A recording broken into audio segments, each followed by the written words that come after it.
had the opportunity to leave the country for the first time at age 38. And I felt like I had waited so long, I was really going to make this special. I was going to make it a spiritual quest. I was going to seek magic and enlightenment, so I decided to go to England. And I was going to head off into the countryside and see all of these ancient and amazing things that I had always wanted to see.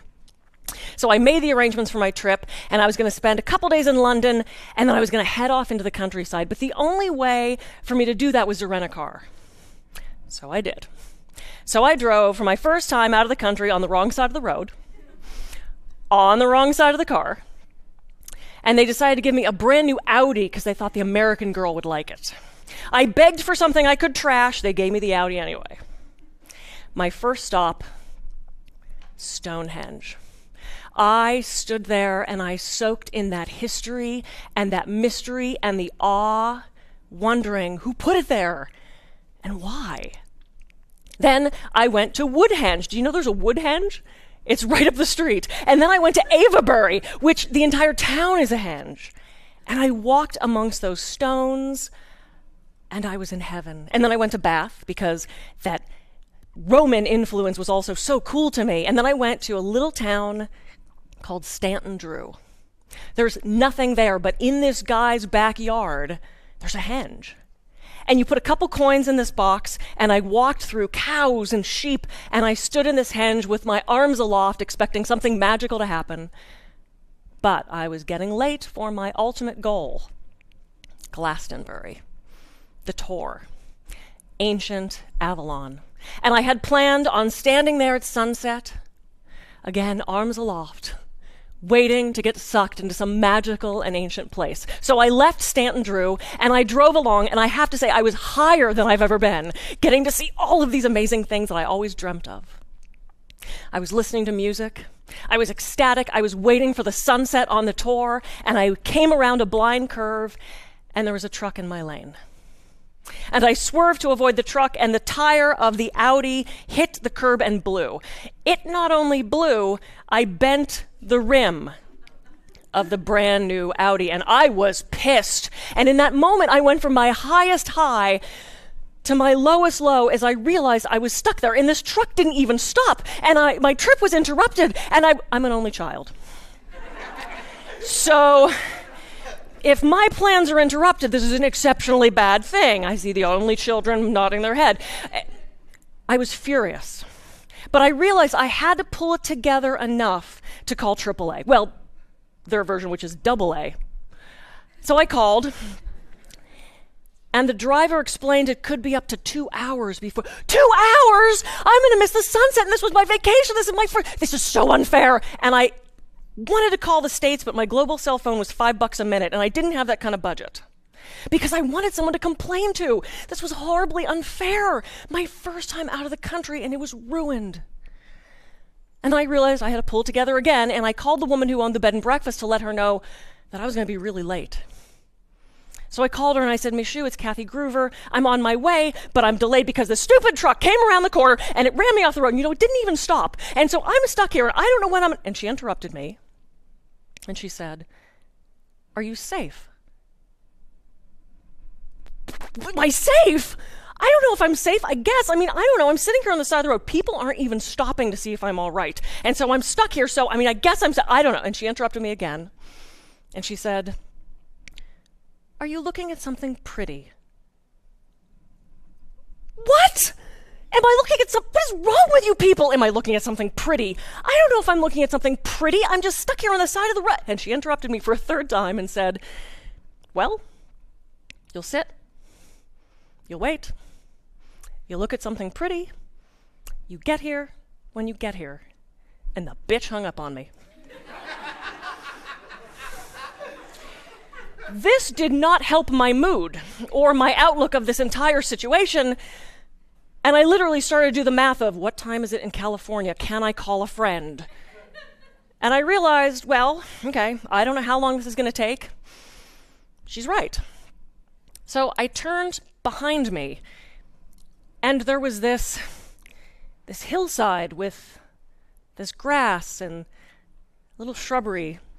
This isn't exactly what was behind me because I actually didn't have the thought to take a picture of what was behind me. This is pretty close though. And I kind of looked at that and the sun was starting to move through the sky to set, and it was kind of pretty. So I kicked my legs over this low wall and I sat there.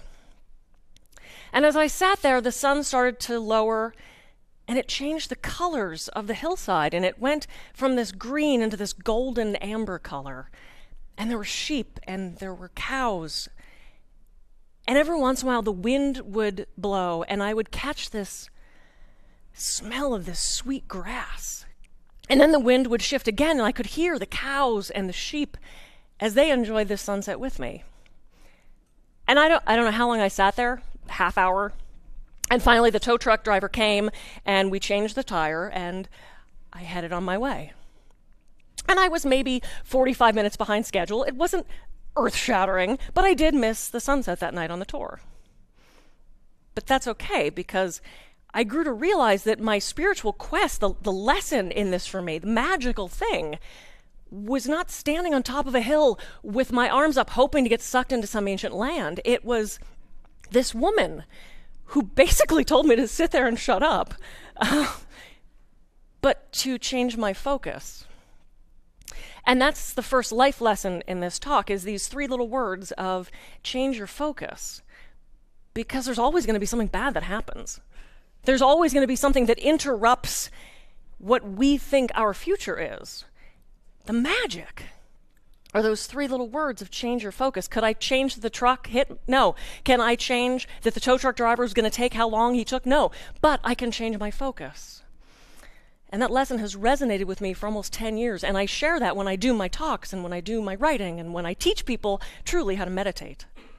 Because it's an awesome life lesson. I never know where these lessons are going to come from. And like that one, it came very unexpectedly from someone else. So does this next one. I have a client who's a human resources director, and she's amazing at her job. She's empathic and empathetic, and she's bright, smart as a whip. Except when it comes to firing people. She doesn't like that part. I don't know anybody that likes that part, but this one was actually really bad. She was told on a Monday that she had to fire this guy on a Friday, and she was exceptionally upset about this one because they had just brought him into the company and he moved everything to be there. He had just gotten married. They just bought a house. They just found out they were pregnant. And if it couldn't get any worse, it was literally like 2 weeks before Christmas. And in the course of that week of having to build up to let this man go, she started to get more and more upset. And she found herself not eating, and she wasn't sleeping, and she was vomiting, and she had diarrhea, and she would have these crying jags. And how in the world was she going to tell this amazing man in these circumstances that he was going to be let go?